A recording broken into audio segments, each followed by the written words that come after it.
wherever you are, hope you are blessed and doing safe. Ladies and gentlemen, greetings, family.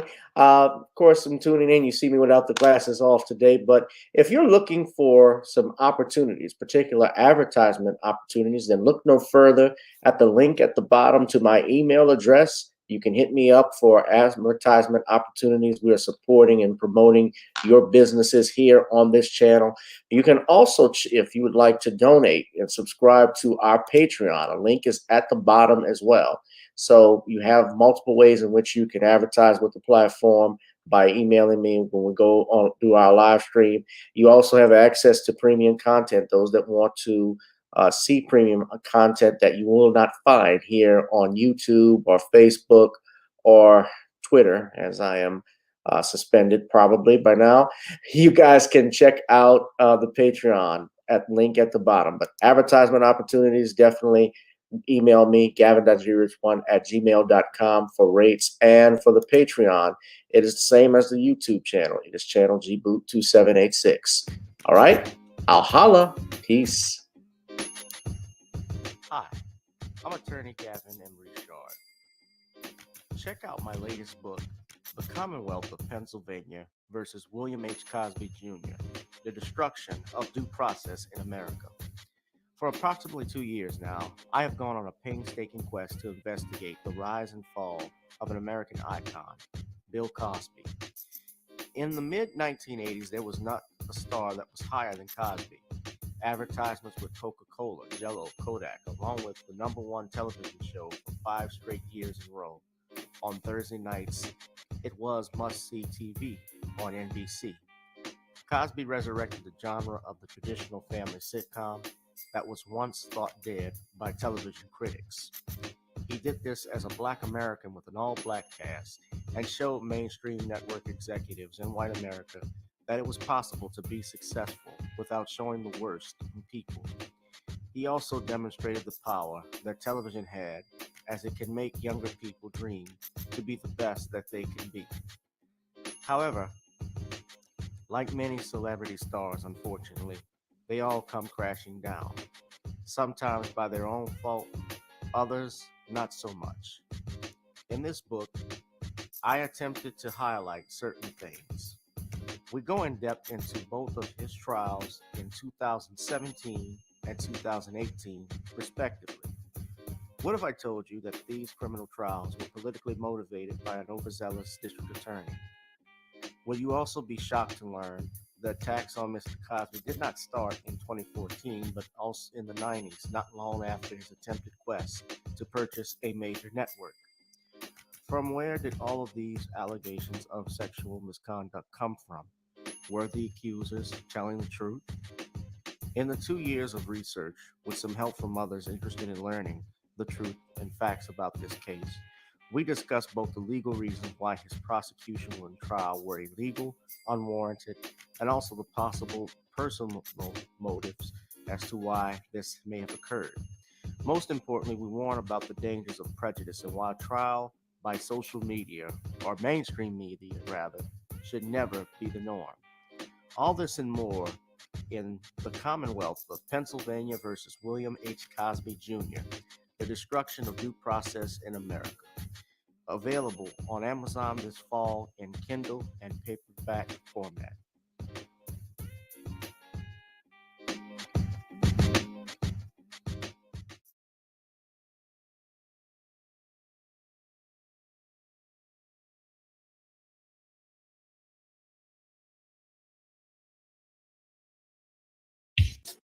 Girl, come on. Gotta dance to the beat, because on the dance floor is where we'll be. Show me what you got.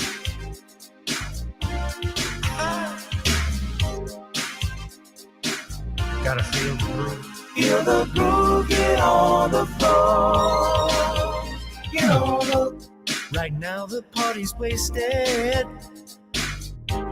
There's nothing much to do. But once the groove gets started, tell me, what do you have to lose? Just look into my eyes, girl, as as we glide across the room. And what to my surprise now, the beat takes hold of you. Now if you're feeling like I'm feeling, so come on baby, let's start dealing. Time to get this party started. Ain't no time for the broken hearted. When the rhythm takes hold of you, there's only one thing left to do. Cause the beat is really moving. Time to get your body moving. Gotta get on up and move your body. Cause when the beat is really grooving, it's time to feel your body moving. Gotta get on up and shake something. Feel the groove, get on the floor. Get on up. Tell the DJ play the whispers. Rock steady in the mood. Put on earth, wind, and fire. Tonight we're gonna groove. Show me how you do the four corners. Electric slide or two. Hit the bus stop, I'll do the bunny hop, baby. It's really up to you. Now if you're feeling like I'm feeling, so come on baby, let's start dealing. Time to get this party started. Ain't no time for the broken hearted. When the rhythm takes hold of you, there's only one thing left to do. Cause the beat is really grooving. Time to get your body moving. Gotta get on up and move your body. Cause when the beat is really grooving, it's time to feel your body moving. Gotta get on up and shake something. Feel the groove, get on the floor. Get on up. Now, 2020 hasn't been the best year of all times. We've been dealing with death, the pandemic, racism, bad policing, and all the bad rhymes. But like Uncle Snoop once said, if you're breathing, you're achieving. So if you're ready, I need you all to get on up. Are you ready? 1 and 2 and 3 and 4. Get your butt on the dance floor. 5 and 6 and 7, 8. This jam we appreciate. We're gonna slide and step on the beat. On the dance floor is where we'll be. Feel the groove, get on the floor. Get on up And move your body. Cause when the beat is really grooving, it's time to feel your body moving. Gotta get on up and shake something. Feel the groove, get on the floor. Get on up. Yeah, gotta get on up. Come on, baby, gotta get on up. Baby. Feel the groove, get on the floor. Get on up. Oh, what's up, family? Welcome, welcome, welcome to another successful live stream here on channel G Boot 2786 on Gavin Richard on Facebook and my other YouTube channel, as well as on Twitter, whoever you are, wherever you are. I hope you are blessed and doing safe. Ladies and gentlemen, we got a hot show for you tonight because it is Random Topic Thursdays, the hottest live stream on YouTube and in the cosmos of new black media, ladies and gentlemen, and social media.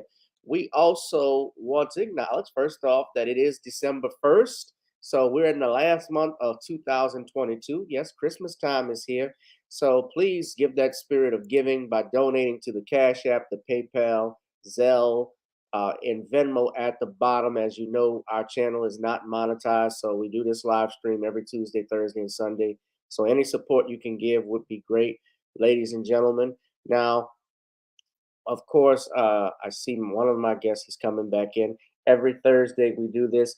We have several topics we're going to talk about, including Stephen A. Smith blows smoke over new black media calling him out for defending Jerry Jones, some new stuff that has come out. Also, ladies and gentlemen, we'll be talking about the legal effects of House Bill 8404, continuing our conversation from Tuesday. Update on Shanquella Robinson's murder. That's the main thing we want to discuss. And Kanye West goes on Alex Jones, and you're going to see what happened. But first, let's bring in my first guest. He's a guest. He's been here every Thursday. He is the author of the new book, The Woman Crisis. The prequel to that was The Man Crisis. Ladies and gentlemen, please show your love for the one and only Shawn James. out of New York. Shawn, how are you? I'm good, Gavin. How are you? All right. Why don't you do a plug-in, brother? All right. My new book, The Woman Crisis, is now available on all platforms, including paperback and digital format. And you can pick up your copy of The Woman Crisis, the companion to The Man Crisis, on Amazon.com and all online booksellers, including Smashwords, the iBookstore, Google Play, Barnes& and Noble, and possibly even Walmart. All right.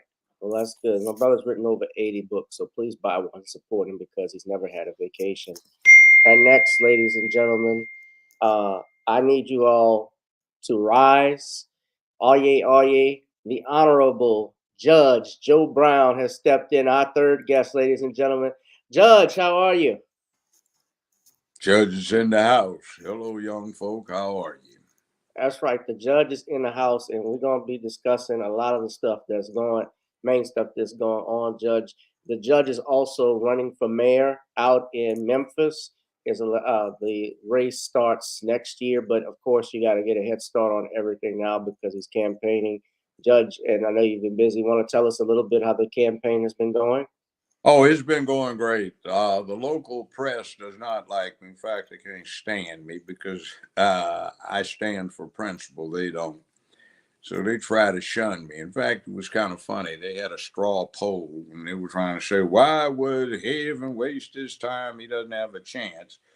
So they put 9 people in the poll and they started getting all these folk clamoring, put Judge Joe Brown in. Oh, well, put him in, but it's useless. But guess who won the straw poll? Out of 10 potential candidates, they cut it off before I got to 50%.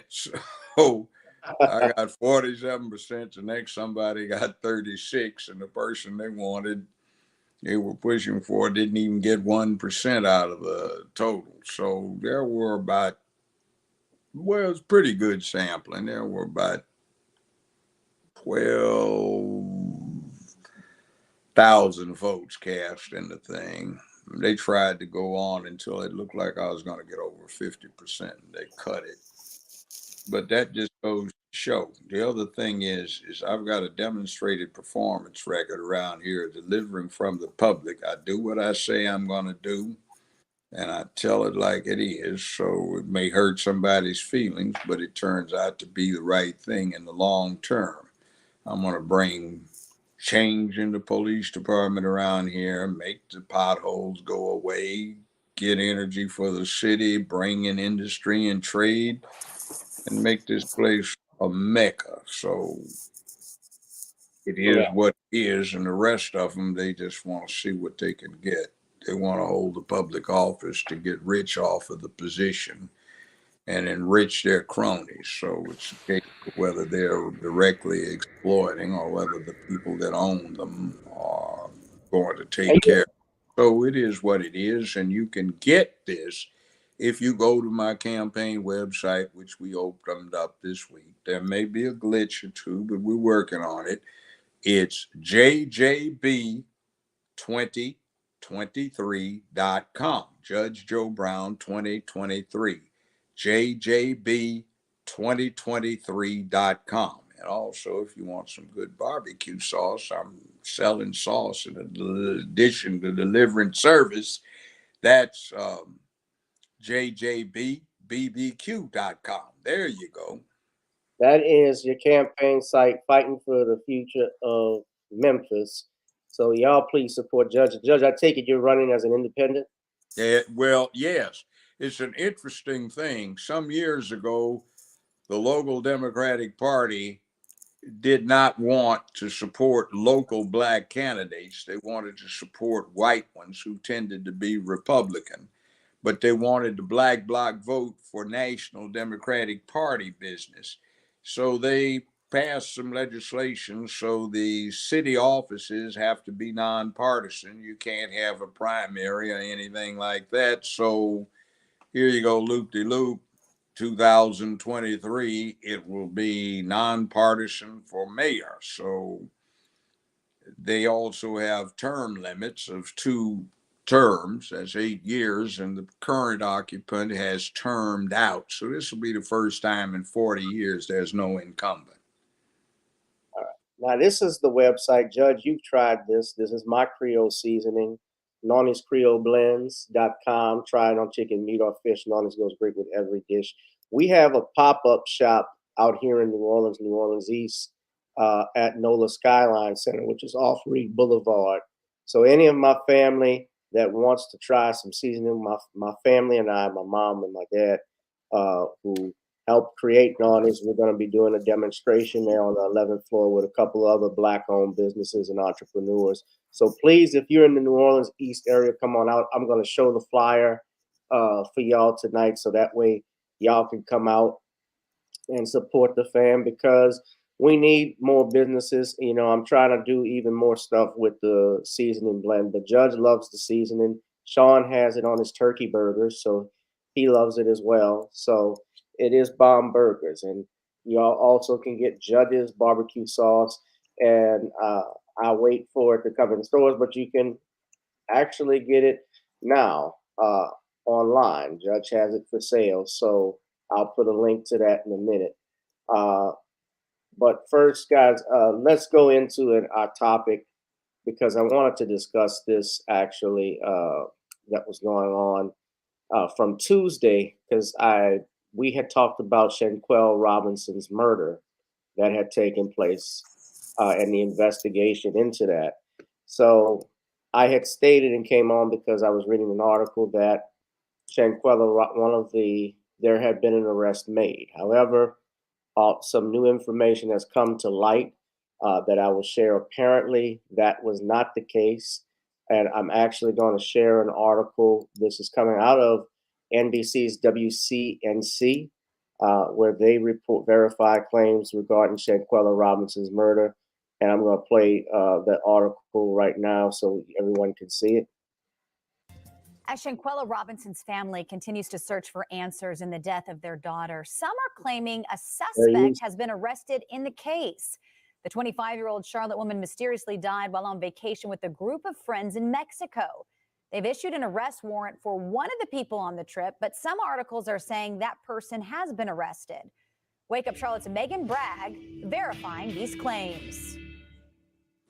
Yeah, and this is the article that has been circulating on social media. It claims that there has been an arrest in the Shanquella Robinson case, but we wanted to walk you through the article because there are some red flags here. When someone reports and shares claims that are not verified, this is how misinformation spreads. First, the headline suggests DeHaan Jackson was arrested in the United States. As of now, Mexican authorities have not publicly even named a suspect.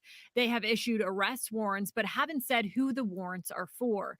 Then the article goes on to say Jackson was arrested by Interpol agents. So what is Interpol? According to the U.S. Justice Department, Interpol is an international police organization which provides investigative support and secure communication between law enforcement authorities. However, the Justice Department says Interpol does not have its own law enforcement agents. The article also states the arrest was made on November 28th.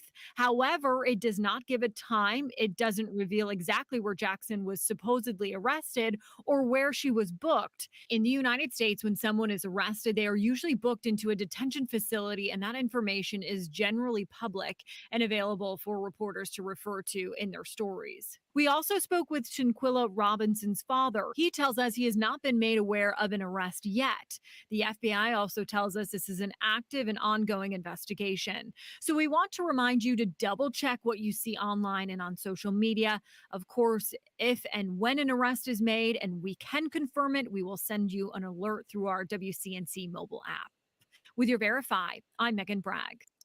Of course, there has to be self-promotion at the end. But the point being, and I had stated, even though I had some issues with the article, I was reporting it as if based off if the article was true that it had happened, and I reported to everyone. But apparently, according to this information, they verified it. It has not happened while there have been arrest warrants that are issued.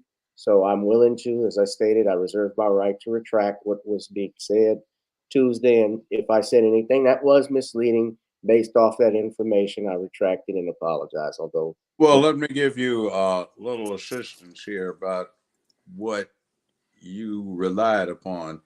Allegedly, the source of this is an attorney.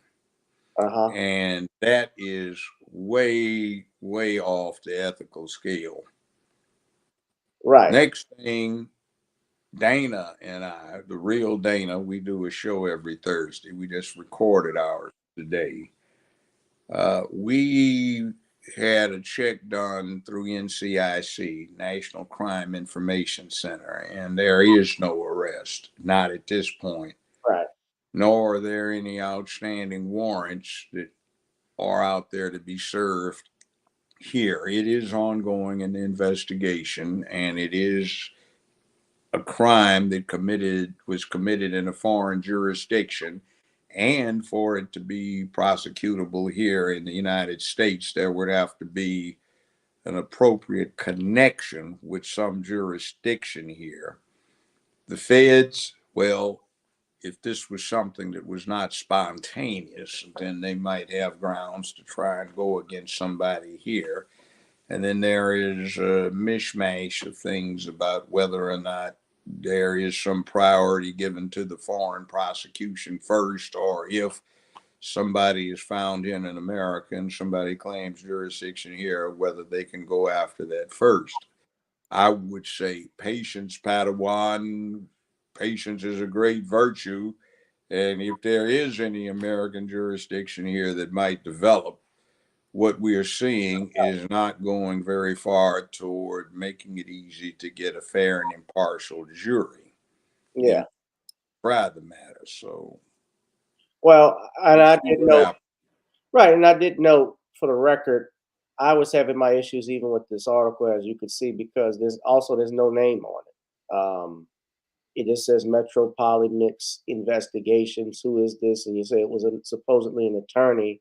And I know the lead attorney, I believe, the brother who's on the lead attorney, I think is going to be discussing this because he actually posted this article on his channel as well when I was looking at it. But yes, if this is an attorney that did this and he knew this wasn't the case, it is to me, it's an ethical violation. But also, I would say, if this was if there would be, and I had questions, an extradition taking place, they would have named it. The arrest warrants that Mexico has, they have not named the person.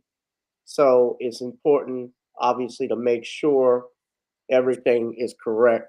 All the T's are crossed and I's are dotted. Shawn, do you have anything you want to say about this? Well, this whole incident here shows me that you have to be very careful about the sources you pick up information from, and that's something I try to do whenever I'm making videos about different subjects. I always try to look at these sources because there's a lot of blogs and a lot of personal websites out there where this information isn't verified, and that's why you have to double check, because this type of misinformation, what it can do is get people to believe that something is happening when it's not.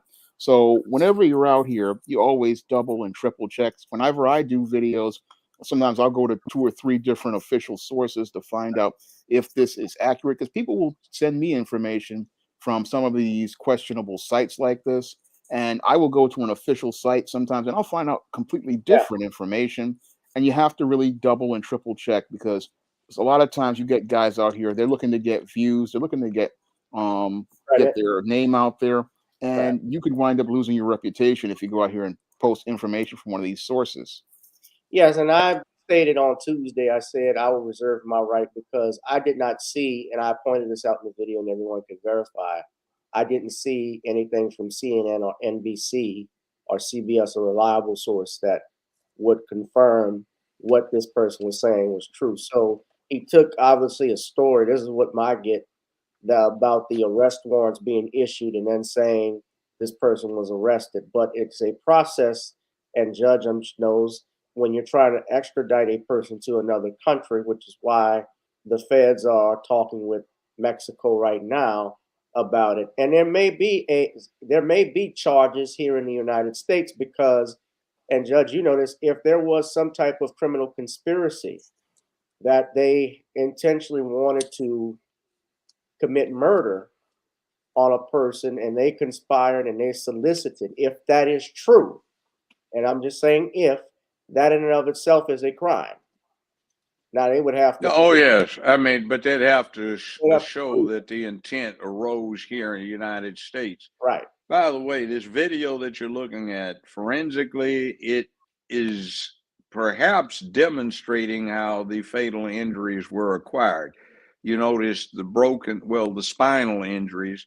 You see her down, and she's got no support from the back. That would be indicative of the neck and the lower back being broken, or spinal injuries being incurred there. And You're saying it was I've been hearing I don't. different person, not that fight. I heard it was a different girl that was there. Well, it may have been, no telling what, but what you see right there could be demonstrative of the injuries that they are reporting. But I would say this, just because it's on CNN or CBS does not mean it's more reliable than anything else. And they are just as prone for unreliable information. One of which, you will recall, we were discussing that I was the judge for the moot court process that is streamed on Fox right now about, is there probable cause to believe that there is a need for further investigation under FARA of these 3 Biden laptops? And the jury that had been assembled, yes, they found it after the trial that is streamed. And if you listen to what the press was saying in October 2020, that this was a complete fabrication, it was a Russian hoax to try and influence the election, that's not what's on there. We had the person that took the laptop in for repairs, and the documentation he had that he acquired from crackhead Biden to retrieve the information. It's really awful, and somebody needs to go into it. But mainstream media was saying there was nothing to it. That's just an example of how you can't trust any of today's media, and it's best that you do the research yourself. Yeah, most definitely. Do the research yourself. And you're right. I mean, yeah, CBS and CNN. And by the way, you have access to the same sources of information that CBS, ABC, and NBC have, and CNN. They are news feeds, and those news feeds are not restricted to any of those entities. You can, in certain circumstances, access NCIC, and that's as far as any of these news entities can get, unless they actually have a live witness or inside reporter. And most of the time they don't these days. So what they're citing as information is that obtained or gleaned by somebody 23 years old who's working in the newsroom, who's just going through the net to check stuff out. So you have access to just about all sources of information other than interrogating or interviewing a witness that they do. And in this situation too, and just reading, and even the way that this young lady got, you're right about that, Judge. Actually, according to what I'm reading, the doctor had actually recommended she go to the hospital, but they wanted to, according to the report, treat her at the villa. And they administered some IV to Shanquella Robinson. On top of that, I believe they reported that they waited 3 hours before they called an ambulance to arrive to give her medical attention. So she really died, especially from the injuries that they're saying, a spinal cord injury. That's a very painful way to die. No, you can see it where she's collapsed forward down on the floor in that shaded video that's out there. I'm wondering about the guy that took it. Why didn't he intervene? He's what you would call, as you would say, probably a sissified punk. Yeah, that too. Yeah, Quella, hit back. Why you not fighting back? Yeah, that's a man. That's a man wouldn't have said that. No, it wouldn't.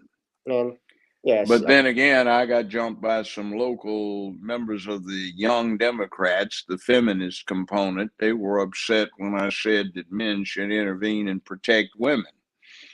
They said that demeaned them. But then again, for 50 years, I've got a long line of women who thought that and became victimized, and it was tragic. So contrary to that line of belief, it does not match reality. Yeah.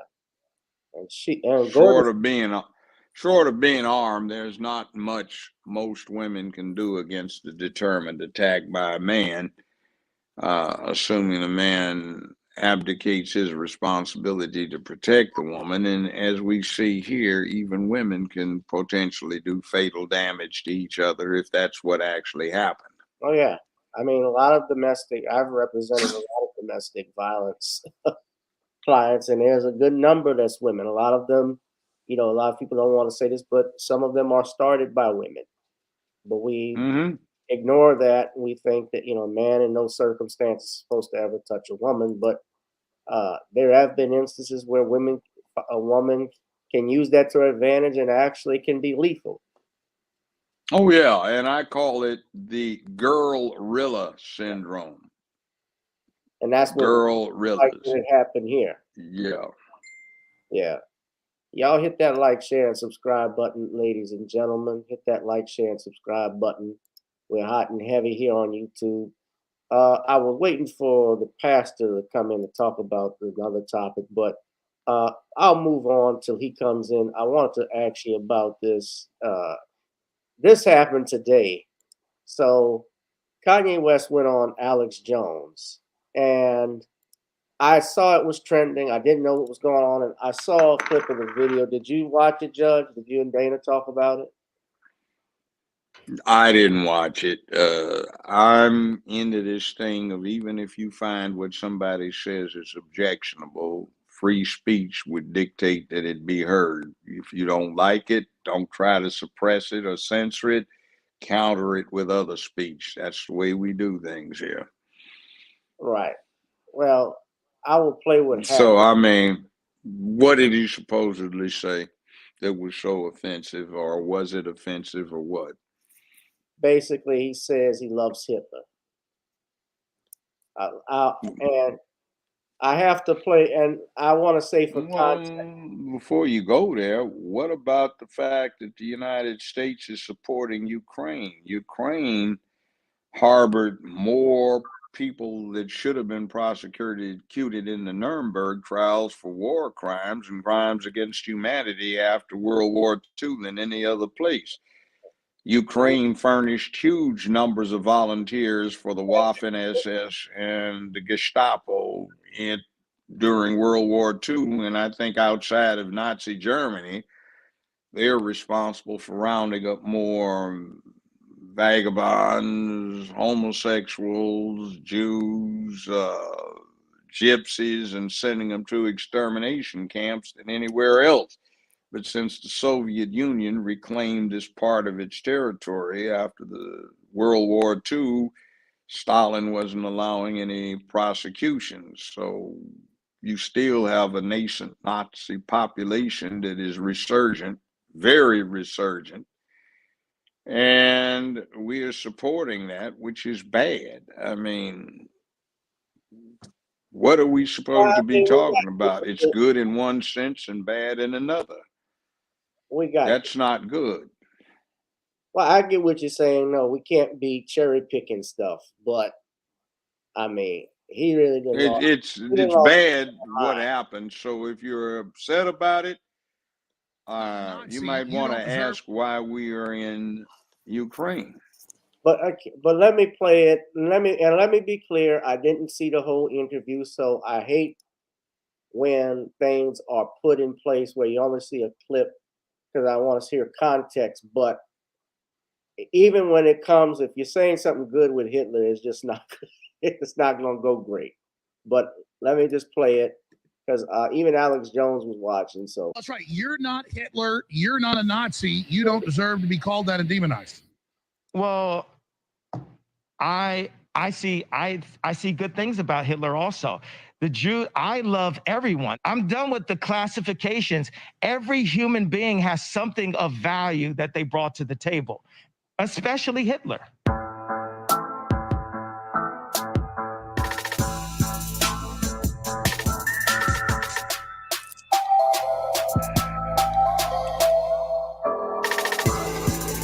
What do I mean? Like, okay, so how about, are you leaving? Are you afraid of the press? He's gone.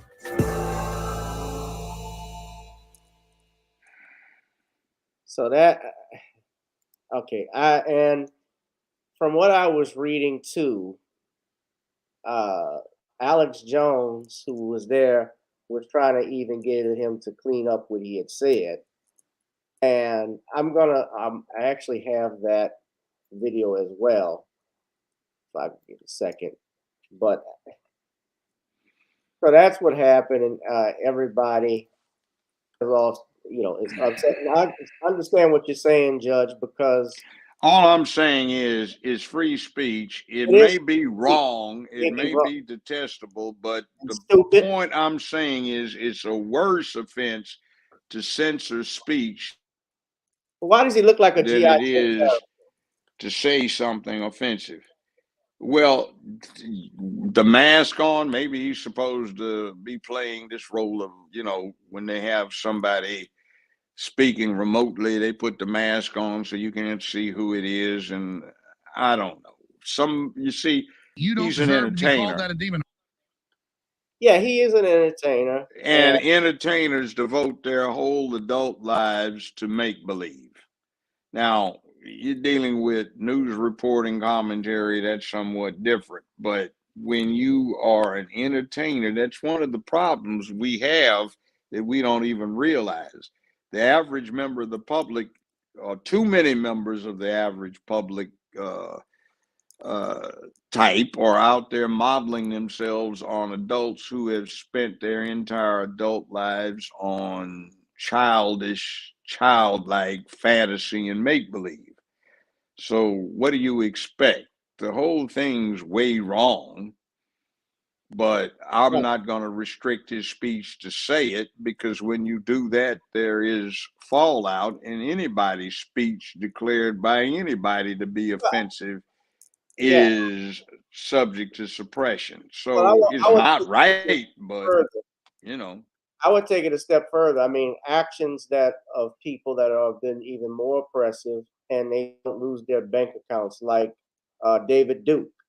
He has been known, he was a part of the Ku Klux Klan, and yet he didn't lose his bank accounts. He didn't lose his jobs and so forth for the stuff that he stood.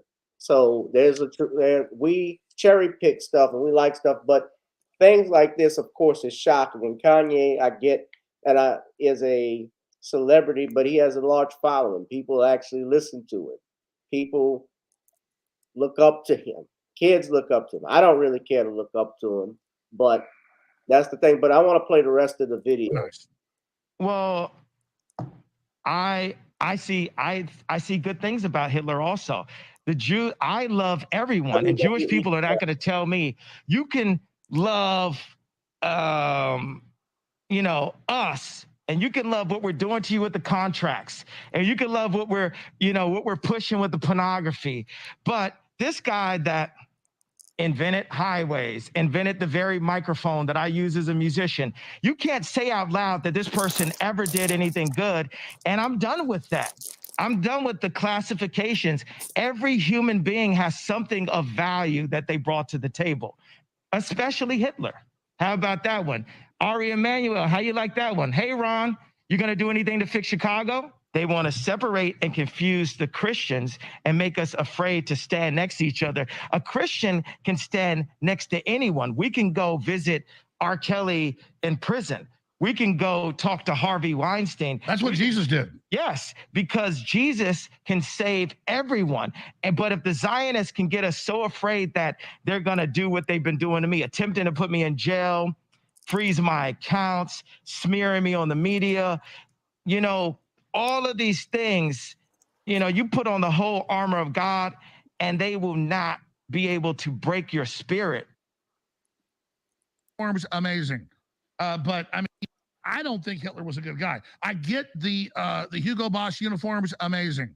But I mean, just because you're in love with the design, you're a designer. Can we just kind of say, like, you like the uniforms, but that's about it? There's a lot of things that I love about Hitler. a lot of things. I don't think Hitler was a good guy. I get the All right, that's it. Now, interesting enough, I talked about Adidas, but Adidas was based and operated, actually made the German shoes during World War II. I'm actually got a list right here for everybody. I want Shawn to speak, Judge, but and tell us what he thought. But this is actually if you go to worldatlas.com, 10 products created by Nazi Germany that are still used today. Volkswagen, and of course, Oh yeah, that one, the Hitler Mobile. anti-ship missile, Mm-hmm. acoustic torpedo, helicopter, jerry can. Did he say that Hitler invented the microphone? He said that. I don't think that's true. He said it, but he actually did part of the engineering on the Volkswagen, that is the people's car. Right. It was released in 1934. Also, he did that with Dr. Ferdinand Porsche, and a lot of us have Porsches in the driveway. So there are all kinds of nasty connections. Werner von Braun, who got us to the moon with Saturn V, he was an ardent Nazi. But they worked out a deal with him with Operation Paperclip to bring in the Nazi scientists so we could get a jump on the Soviets after World War II. So I mean, you had there's a lot of nasty stuff there.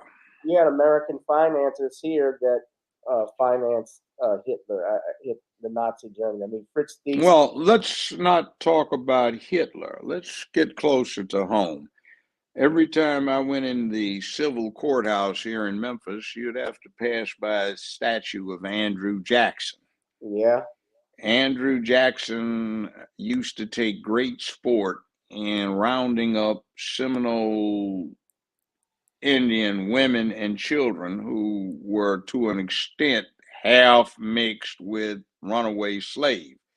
And he liked to lock them in wooden stockades, 150, 200 at the time, and burn them to death. And he was supposed to have gotten off on listening to their screams as they died in the flames. Now, that's the president of the United States. He also committed several homicides with his duels because somebody had the temerity to say his wife was divorced, which she was, but that was an insult in those days. So, isn't that a little bit interesting that some American president who committed war crimes, we honor him with a statue outside of a courthouse in many places.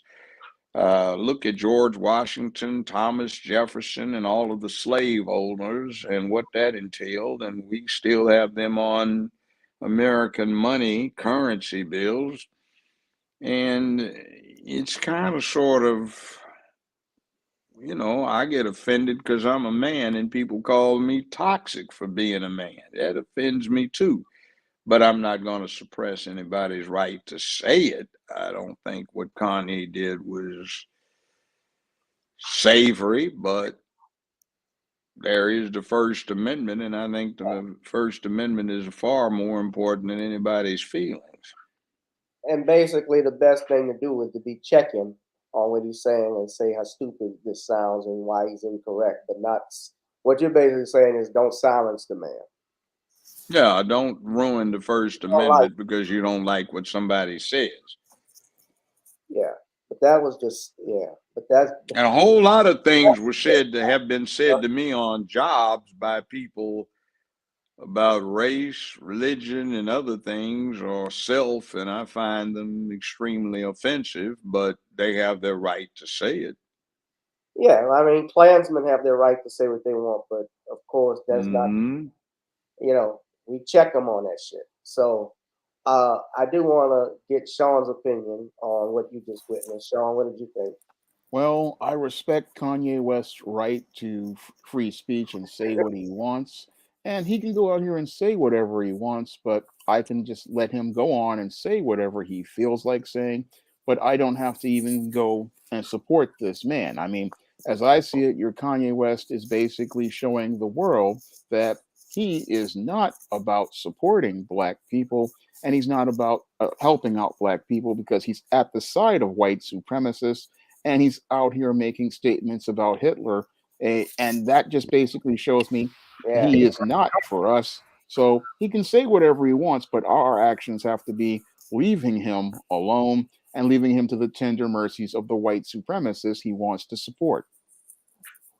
Right. And I didn't hear the rest of it, but someone has stated he was even talking about Mussolini and other dictators. I mean, the bottom line is that these men were murderers.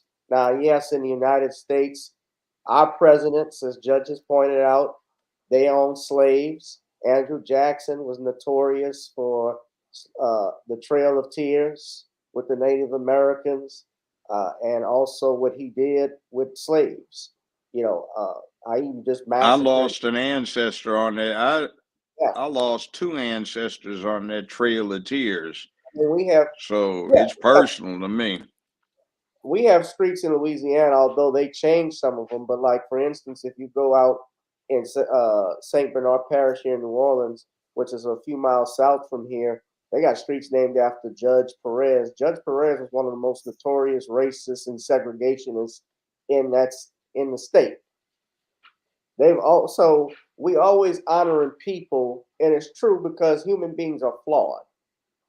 Now, some are more flawed than others. But, you know, he's entitled to his opinion, but, you know, let him fall.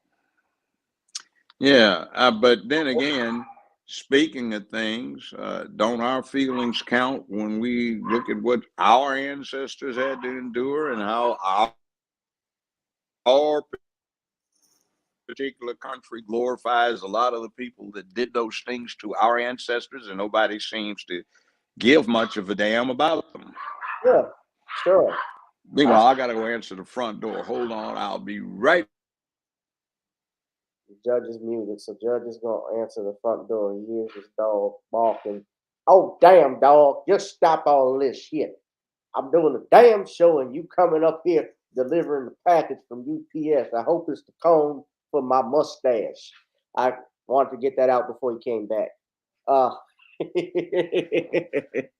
Do my Judge Joe Brown impression, you sissified punks. Now, Shawn, did you I asked you, Shawn, with regards to Kanye West, do you think it's likely that this is a mental illness thing, or you think he's straight full gone? I think I've gone past the whole mental illness thing. At one point, I thought he was in need of a conservator to look out for him. But with these actions, he's basically showing me he's on the side of white supremacy. And with that, I just leave him to their tender mercies at this point. When you go out here and actively support known white supremacists, and then go out here and support Adolf Hitler and make statements like this is where I wash my hands of that individual. And I advise everybody in the black community to go out here and wash their hands of your Kanye West and leave him to those white supremacists so they can show him what they actually think of black people. Yeah. All right, hit that like, share, and subscribe button, ladies and gentlemen. Have you considered something? What's that? Kanye West may be in control of Parler, and it is one of potentially the biggest means of social media written communication out there. They allowed 10,000 strokes versus the 280 for Twitter. You actually can write an essay. Perhaps this is a marketing strategy to generate a market for the, shall we say, censored or suppressed far right. If anybody thought of that, and it might just be a money-making ploy. Yeah, well, Candace Owens' husband owns that, but I mean, he is not. It's nothing that has been official or anything signed yet that Kanye West was going to purchase it. Now, something I will. Well, I'm just saying it's out there. He may or may not. I don't know. I haven't seen anything definitive on it. But has anybody thought about the marketing ploy that could be developed? You see, the left has been doing some very nasty things about suppressing free speech. Maybe he's trying to generate a market for those people who would say, okay, and he's saying the same thing that we used to say. Does green have a color but green? Oh, like in Life when they went down to the boom boom room. Yeah, Life, well, it's like this. Eddie Murphy One of the said, things that one of the driving engines during the civil rights era was green ain't black, white, brown, red, yellow. And money gets spent by many. We used to have that selling to the Negro. yeah, Johnson Publications with Ebony and NAACP did that. I remember when that came out. We saw it in school when I was in elementary school, and they pushed that vigorously because they were saying black folks' money is green like anybody else's. So if you want some of it, treat them like they're decent people. See, that's what he may be doing, except he flips the script. I'm giving him probably more due than is owed, but is anybody considered he may be trying to lock up that form of communication and generate an audience or subscribers? And by the way, there's an interesting set of legal actions that could be in the process of getting set up because, again, the First Amendment is the First Amendment. And I always said somebody needed to set up old-time Twitter and some of these social media outlets for some violations that they do when it comes to applying the Constitution or respecting the Constitution as something that ought to be declared a public utility. I'm just saying, well, I'm giving him the benefit of the doubt. Maybe he's trying to set that up. Oh, he's just nuts. All right. Hey, that's possible too. And freedom of speech gives you the right to make such commentary without being jacked around. New York Times versus Sullivan, 1962, U.S. Supreme Court. He's a public figure. Yeah. Hit that like, share, and subscribe button, ladies and gentlemen. I was waiting, and I'm trying to see if the pastor is coming. He is coming in right now. Let me see.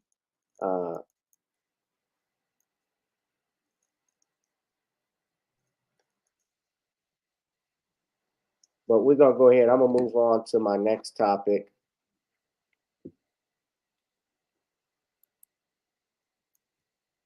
I don't know. It's telling me. So now I'm seeing, I got a notification that they're having trouble streaming on Facebook. My family that's on Facebook, can you see this video? Let me know. Send something in the comment.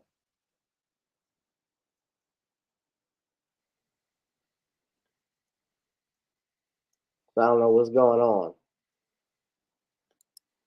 But we're going to move on to the next time. I hate this damn censorship, if that's the case.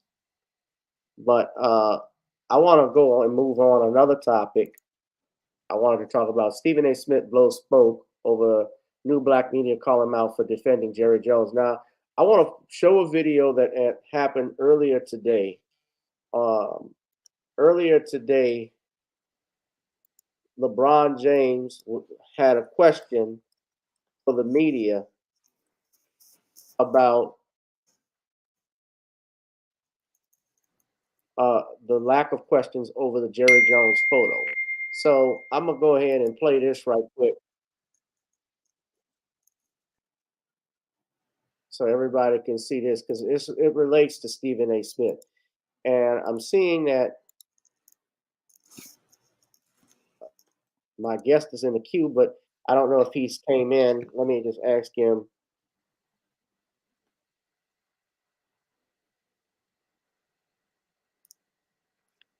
I'm going to play this. I haven't gotten a question from you guys about the Jerry Jones photo. But when the Kyrie thing was going on, you guys were quick to ask us questions about that. Okay. Hold on. And I don't even want you guys to say nothing. When I watched Kyrie talk and he says, I know who I am, but I want to keep the same energy we're talking about my people and things that we've been through. And that Jerry Jones photo is one of those moments that our people, Black people, have been through in America. And I feel like as a Black man, as a Black athlete, as someone with power and a platform, when we do something wrong or something that people don't agree with, it's on every single tabloid, every single news coverage. It's on the bottom ticker. It's asked about every single day. But it seems like to me that the whole Jerry Jones situation photo, and I know it was years and years ago and we all make mistakes, I get it. But it seemed like it's just been buried under like, oh, it happened. Okay, we just move on. And I was just kind of disappointed that I haven't received that question from you guys. Appreciate it. Thanks.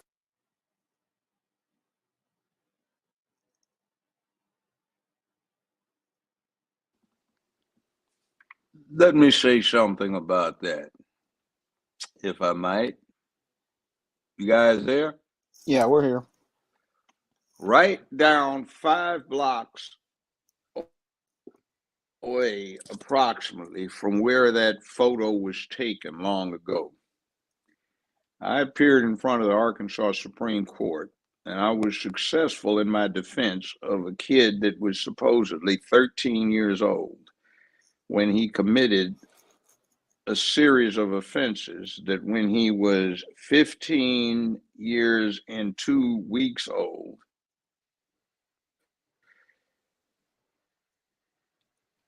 he was supposed to be executed for in the same state, not in the 1950s, but in the 1980s. And I saved him, and I got his execution stayed 23 minutes before they were executing him. Now, if my client was subject to execution and responsibilities on that deep a level, Mr. Jones was a bit older than my client was when he was supposed to be executed at the time of this offense. Now, I know what I did when I was 15, 16, 17. I still hold myself responsible. So why is he to be excused because he said, I'm sorry? Well, he didn't say he was too sorry. young. What he said was he didn't say that, but the implication. But what I want to say, even if he said, I'm sorry. This is a mob. Let's just be clear.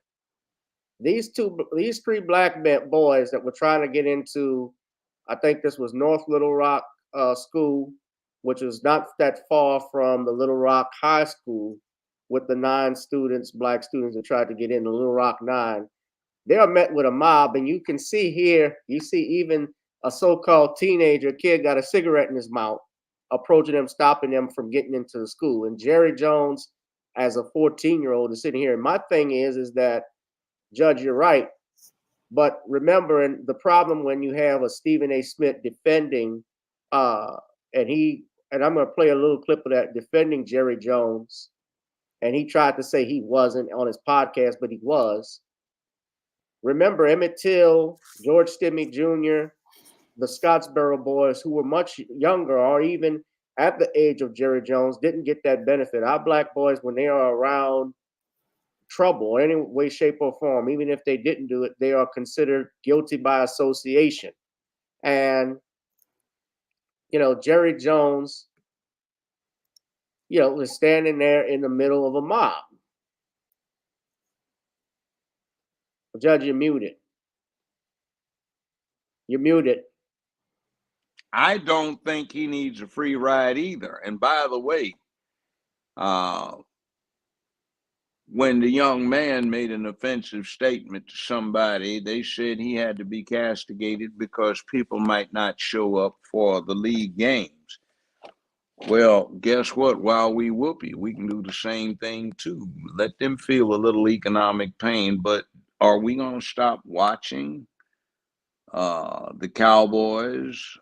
We're going to stop watching the NFL because we just have to see the game. We can't do without it on a weekly basis. Maybe we need to say, hey, Um, Well, if it let's just weren't make a point of it. and if it weren't for a game, these guys, especially like Charles Barkley, Stephen A. Smith, and there was no sports, they wouldn't have a job.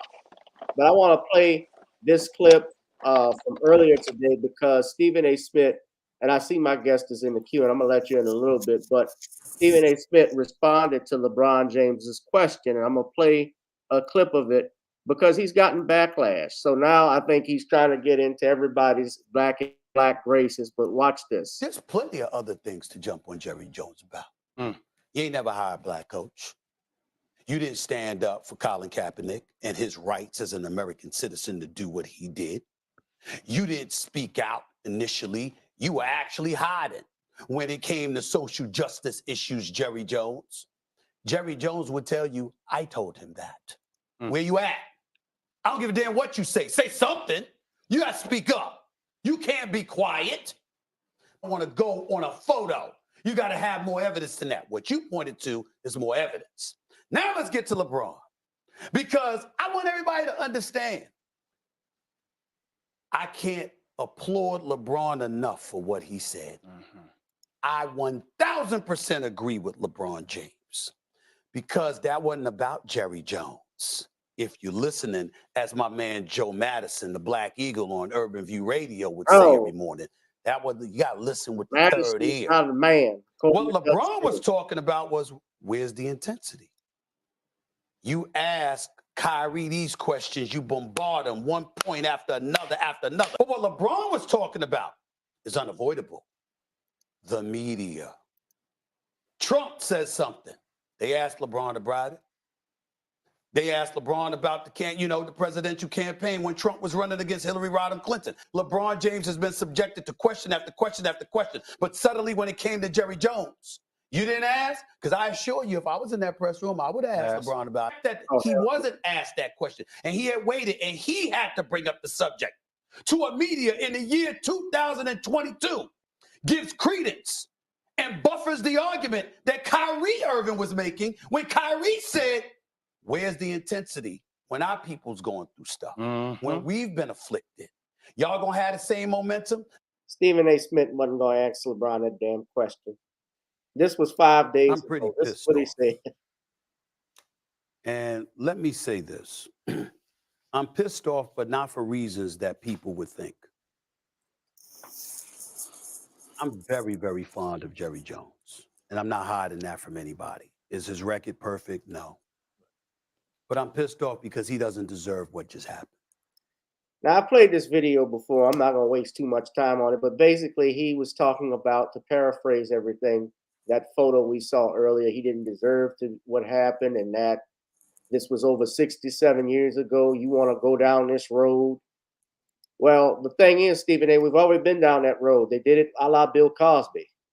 They had a picture of Bill Cosby standing with some women, a woman, and that woman 50, 40 years later wanted to use that and say Bill Cosby touched me inappropriately, or he did this to me. He gave me pills. And if you read my book, The Commonwealth of Pennsylvania versus William H. Cosby on Amazon Kindle, you'll get a different story. You can understand the setup. And Judge has read it. Sean has read it and knows all about it. But Stephen A. got mad because he was being called out for defending Jerry Jones.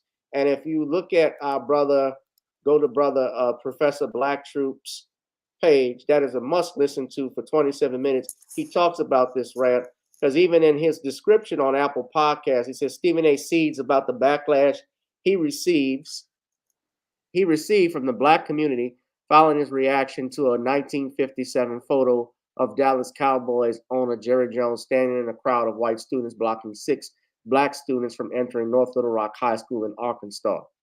He also rails against groupthink and questions what some of his most prominent critics are doing to advance the culture, while highlighting his efforts to affect change both in front and behind the scenes. But here's the thing about Stephen A. Smith. Listen to his own words. So I was wondering what on earth was going to happen in my life, my career, whatever. Had you played the game wrong? Totally. By I got what? something very simple to tell you that I figured out that I think will work for anybody in the world of corporate America and beyond. I wake up every day with 2 missions in mind. How do I make my bosses more money? And how do I get some of it? That's not a boss move. What you basically admitting to is you're an employee. That's not a boss. There's nothing wrong with being an employee. I'm an employee myself, but I also own stuff too. Now, he's been waiting patiently. I don't want to bring him in. Ladies and gentlemen, out of New Jersey, you've seen him. He's been a guest before. Please show your love for, hold on. Do we have an internet problem? Can y'all hear me? I can hear you.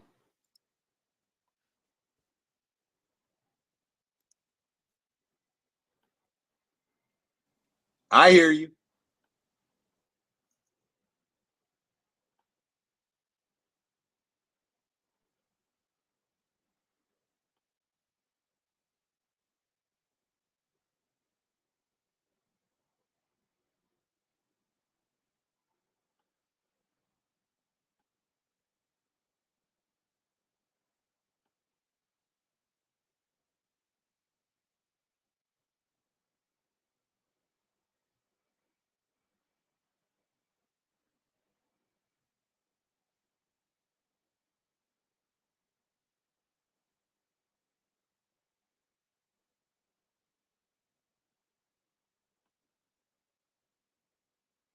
All right, I'm back, y'all. I'm back.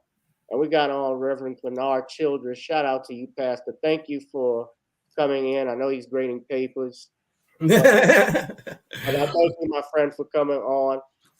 You have been listening. You were texting me saying you were in the queue enjoying everything. So I'm glad you did. Yeah, such an honor to be on the same show with Judge Joe Brown. I said to myself, what a treat. But unquestionably enjoyed the conversation very much. So wanted to chime in on a few things. But you know me, I got an opinion on everything. But listen, LeBron has nothing to say to me and every Black American. The whole NBA has nothing to say to Black America. You support China, you support Adidas or Nike, whichever one it is. You threw the Houston general manager under the bus when he broke up. This young player up in Boston, I forget his name now. I really, it's getting nauseating. It's getting absolutely nauseating. And LeBron talks about free speech. Do you see what they're doing in China right now? Yeah. And not a word. And Stephen A. Smith, you started off great, but what that last clip you played sums it up. He's not saying nothing about China. He's not saying nothing about civil rights. He's not saying anything. What do you mean? You're told to defend LeBron James. You are told to make sure he stays in the right light. This is very sad. This is propaganda. It's a distraction. I am not going to get all hepped up about Jerry Jones. Jerry Jones was 14 years old. I'm not okaying it. But here's what I'm saying. Product of his environment. Very racist at that time. He could have been there for curiosity. Just like, listen, I've stood in places at 14. I know I had no business there. I was in, we were into mischief as young Black Americans, and we did some things we certainly, basically directed at white people. Okay. That wasn't the best of things to do. All right. He's in Texas. Now, here's where Jerry Jones went wrong. He kind of tried to, hopefully this goes by me. I'm not going to really make any comment to offend either side. He should have just came out saying, I was dumb. I was stupid. I shouldn't have been there. I am certainly not the same man. I was taken up by the climate. I was young and impressionable, and what I did was wrong. His response was not as definitive as that, and certainly it had too much ambiguity to it. No doubt. He should just said, no, please, that's a bad time in my life. I, like many other whites, were basically caught up in the hatred. I'm not the same person. I'm sorry for America to see me standing there, opposing. Let me give you an example. Even John McCain, when he may have said this because he was running for president, but I remember when he spoke And Judge, you were there at the anniversary of Dr. King's assassination, 40th anniversary. And he stated that when he was a senator in Arizona, he opposed Dr. King's birthday being a national holiday. And he got booed for it, but he admitted he was wrong and he should have supported it. My thing with it, and Jerry Jones, and I was highlighting some of the stuff you were saying, Reverend, about yes, this was 14 years. He was 14 years old, and yes, it was a long time ago. It does not surprise me that he was in that. However, our young black men don't get the benefit of the doubt in certain situations, even less than that. I mean, Emmett Till, George Stomy Jr. were 14 years old when they were killed. The youngest person executed in the United States was 14 years old, and we don't get the benefit of that. Where I have an issue with Stephen A. Smith is that he does not treat black athletes, if you ever watch him, with the level of care like he would do whites and white athletes. I'll never forget, and I'll give you an example about domestic violence and put up statistics saying how all of the domestic violence cases in the NCAA are black and black people. And I have a problem with all of the black perpetrators. Not forgetting this, not disclosing the fact and putting the disclaimer, you're going to have more blacks in the NCAA because more black players are in athletes. That's the point. You made it sound like black people are the ones committing crime. When they talked about what happened with Ray Rice, at the same time, there was a UFC fighter named War Machine who was on trial for raping and beating the hell out of his fiance. They didn't talk about that on ESPN. So it's a joke. ESPN's a joke. Charles Barkley, he's known to say hateful stuff towards black people. He said all people. Charles Barkley. Stuff. Judge Joe, you're muted. Can I interject something here? Because I'm going to have to get up and go in a second. But even more serious, I'm going to play LeBron here, something that isn't brought up. The individual that stood in the doorway of Little Rock High School, Governor Faubus, and said, as long as I'm the governor, ain't no Negroes. Well, I can see myself moving. The rest of you guys froze up for me. Can you hear me? Okay. What I'm saying is the person that was standing in the doorway of Little Rock High School, the governor of the state of Arkansas, who said, as long as I'm the governor of this state of Arkansas, ain't no Negroes gonna come up in this school. And that individual, Faubus, if I'm not mistaken, because I was there, I heard this same individual introduce the current president of the United States of America as the up-and-coming latest Dixiecrat hope for the country who knew the Negro. He understands the Negro and what the Negro's place is. And then the individual who he introduced had a ducktail looking like a fossil out of the late 1950s, and this was 1972, proceeded to give one of the most disgusting speeches I've ever heard, talking about Negroes were nothing but animals and turned the streets into jungles, and Negro children, which he repeated again and was reported on. Some years later, Negro children turned schools into zoos, and he and Senator Eastland were going to make sure that, and Stennis were going to make sure that these Negroes that he understood so well were going to be put in zoos where they could be kept safely. That was Joe Biden. Yeah. And the man that was standing in the doorway that Jones was watching when this was going down is the same person that introduced Joe Biden as the new great hope for the country when it came to being a true Dixiecrat. Okay, so let's talk about the unsaid things in here. How do we deal with that? The person that precipitated that scene that you're looking at introduced the clown that's sitting in the Oval Office right now. I think Faubus was at Little Rock 9. This was at North Little Rock. Well, he was all over the doggone place. He got through. I always thought North Little Rock, but right Oh, down the road he was in. It's the same thing. He'd made the speech. Well, the he governor. did the same thing that George Wallace did when he stood at the doorway. No. He blocked it. Right. He said, ain't no niggers coming up in these institutions of whiteness as long as I am the governor of the state of Arkansas. Segregation today, segregation tomorrow. Segregation tomorrow. That's the one. And that's the one that introduced. It was the same. Yeah, George Wallace. Yeah. But George Wallace was the governor of Alabama that said segregation. Yeah. Today, segregation. Yeah. Both of them were there to introduce Joe Biden. Okay. Yeah. On the same podium. It was right outside the state capitol in Dover, Delaware, where Joe Biden was launching his political career. Right.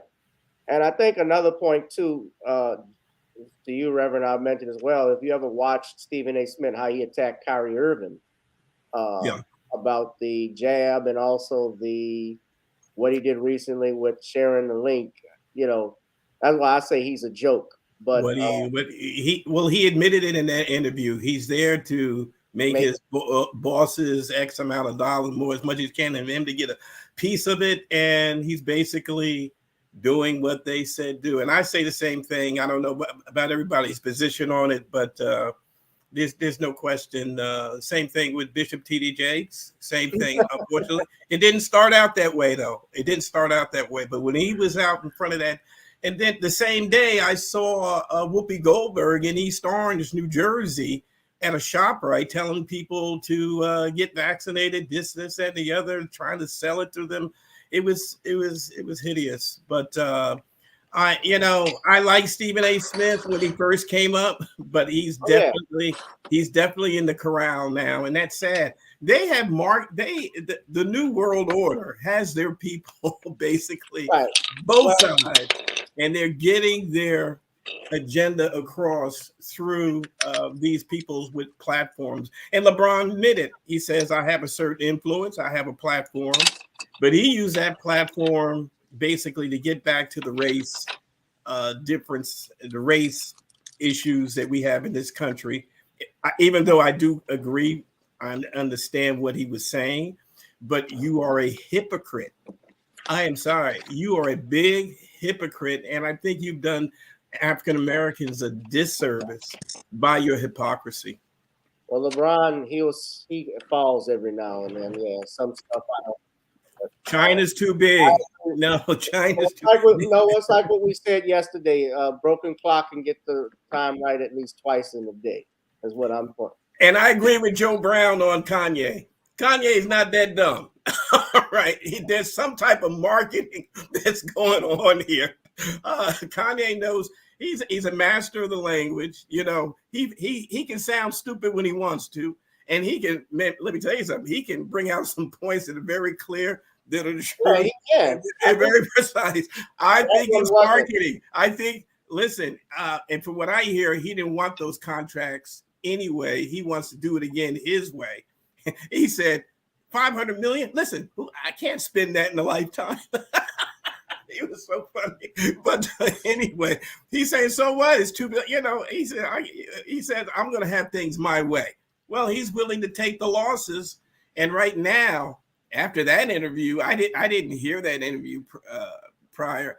Do you think Kanye West actually believes that about Adolf Hitler? Yes. I do. I've actually seen him bring out the link between Black genocide and the abortion issue and the Third Reich. I've heard him allude to that, which most people don't ever want to talk about. But anyway, this is, and I'm not saying I'm not saying that I have deep resolve on that, but I certainly, if you were to ask me, he's doing something. He's doing some type of marketing scheme or whatever. And it has Candace Owens denounced it yet? Wait, now listen, you guys, look at the players here. If Candace Owens has not come to the mic and say, I denounce Kanye West, there is something going on. No question. She cannot alienate her crowd by there's something going. I wish I knew, But some things are just common sense. Now I'm waiting to see what she does. But you know, she's like this. She would have came to say, I listen, this woman came. What is going on? Maybe the judge knows. What is going on? You cannot call, I don't care what she's doing. Miss Kardashian, I'll say it like this, a prostitute. What is going on here? There's something going on. Okay. And I don't know what it is. I'm not trying, but certainly there's something going on between Candace Owens, Kanye, this whole thing. What they got going on down the road, I have no idea. I don't operate on that echelon of people, but it doesn't make sense. And I'm waiting. And if you hear her denounce him and distance herself from him, I don't know. But she's also distanced herself from Trump. Yeah. Who in the world knows what's going on here? I don't know. But anyway, go ahead. Yeah. Marketing, Right. ratings, generating attention. Absolutely. I agree. Let's get Sean's take on it, because Sean's been sitting patiently. What did you think of Stephen A. Smith and what our other guests have said, Sean? Well, I just see him as a sort of a different type of Stephen, the Stephen from the Django Unchained. And this Stephen is basically just out to protect his slave master, Jerry Jones, who was a part of the National Football League slave plantation. And as a part of the National Football League slave plantation, he needs to protect that enterprise because that's how this house slave makes his money. So your Stephen A. Smith is just going out here bootlicking, trying to protect his slave masters. And what's really sad is that he just shows us that he's just another white supremacist bootlick who wants to go out here and get the favor of his slave masters. And that's the whole embarrassing thing about his statements. I mean, he's no different than Stephen from the Django Unchained. And we see that he is nobody who supports Black people. By the way, did you know that he went further in this interview? And it gives a highlight, and Reverend, you pointed this out too. What that clip he said, he went even further. He talked about how before he got back on ESPN, remember he had the show, quite frankly, that show got canceled. He didn't have any employment during that time and was living off of his savings till they did First Take and brought him back. So he has something, he's got to make that money so he can keep up with the Joneses, and he can get a barber that could hopefully keep his lining in place a little bit further, even though it's stretching back all the way to Africa. Oh, that's interesting. I didn't know that, and that kind of answers my suspicions right there. Right there. You come back, but you come back under these conditions. You are our mouthpiece. They know he's talented. Who else is better than him? Let's face it. Now That's what he does. He's always loud and rambunctious when he makes commentary on stuff. And people like it. It's like everything's getting turned into a professional wrestling match these days. And that's what you're looking at. Yeah. He jumps everything, and this is not out of line. But again, remember, just because you don't like the speech, please don't try to restrict free speech. Oh, absolutely. Just like it. But now I have to say this. I got to go, but I want to leave two things for you. Again, the barbecue sauce, and again, the thing, jjb2023.com. That's me running for mayor in Memphis, trying to change things around where we've got too many clowns with their hands in the pot and the good citizens are getting ripped. Before you go, Judge, I thank you for being on, but I did, because this was the last topic, and I wanted to get everybody's take, and I wanted to just get your take. The House Bill 8404, which is called the Respect for Marriage Act, that passed by the Senate. I was bringing the Reverend in to talk about it, and I wanted to get your take on it very quickly. I know you got to run. Well, let's put it this way. Black people got nothing out of this bill. The thing about protection for interracial marriage, that has not been an issue for more than a half century. I don't think there's a case in the country anybody can point to where anybody got denied the ceremonies anywhere because they're interracial. That's just not an issue. That was just a sop thrown in by the Black Caucus, who has done absolutely nothing for the Black people they're supposed to represent for a long, long time. Nothing. So good for that crowd. It was astute politics. They won the round, and the rest of us need to take notice to how politics gets run and how it gets worked, because we have not had anything work for the benefit of Black folk, nor, for that matter, to be candid, has anybody in the middle class, white, black, brown, red, yellow, gotten anything done by the U.S. Congress in a long, long time, or any of the local legislative bodies. It's just absolutely deplorable. Small businessmen are getting no play. The college students still have a problem in spite of excusing their student loans. It's a disgrace and a shame that they needed them to be excused, because look at it. That cutoff, 125,000 and below, that's just middle class, according to the U.S. various and sundry government departments. And everywhere else in the world, you got a 4-year college degree, you're in the middle class after 5 years, guaranteed. So you got your student loans taken care of. But where are you tomorrow? You're still not up to middle class earning capacity, which is a shame. And the banks got their loans paid off all at one time, all of their interest in one time, instead of over a period of time. There's going to be a tax write-off for them on top of it. They get rid of collection agencies, collection departments, the installment loan process, which is cumbersome and expensive. They don't have to have court costs or attorneys. So what in the world is going on? Where are we going, and what is this about right here? This is already something that, excuse me, but what did we get out of this as Black folk? Nothing. But my point too, the legal effects of this, do you think, for instance, I shared this article with all of you all, the legal effects of this New York City judge, even though it was an eviction court, approved the throuple, saying that they had the same legal protections as couples regarding, now this was an eviction court, so it's not binding authority, judge, as you know, but if you're talking, and I don't know if anybody's actually read the bill, I showed it to everyone there, but if you look at it, there is, outside of the fact there's no First Amendment protection for religious liberty, I look at it as well, can other sexual orientations be a part of this as well? Throuples. How about polygamy? Polygamy. That would legitimize polygamy if you're talking about throttles or whatever the devil it is. Right. Do you see, this is another example of too many lawyers are getting produced, and they wind up on benches and they get just as ignorant and as crazy as anybody else. Legislating from the bench. Yeah. Well, actually, legislating from the bench is important. The very first case the U.S. Supreme Court decided, the very first, concerned the issue of the Sixth Amendment. It says no case tried upon the common law shall be heard upon appeal except upon application of the common law. The decision by the U.S. Supreme Court is as follows.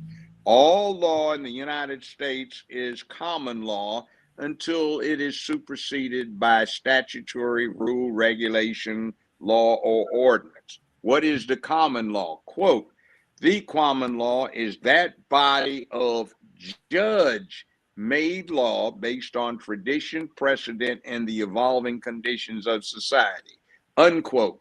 They cited with favor a 1661 case before the English House of Lords, where they held the same thing. It is that body of judge-made law based on tradition, precedent, and the evolving conditions of society. And in the context of the case, all law in America is judge-made until it's superseded by statutory law.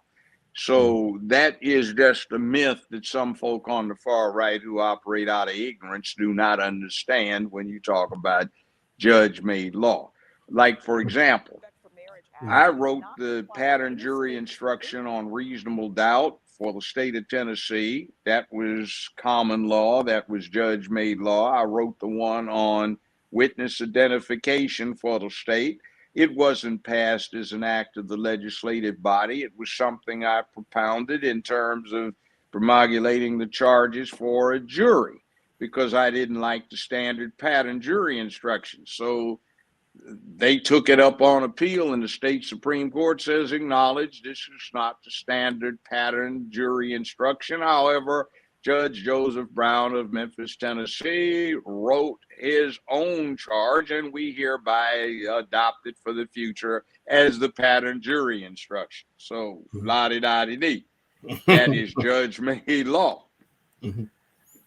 Okay, so they basically assessed your decision in the context in which you presented it and saw it to line up with. Yeah, and there's no statute to make that the law. That is the common law, and the courts have decreed it. So didn't know that, but that makes sense. So it's even more important to get the right judge. Right.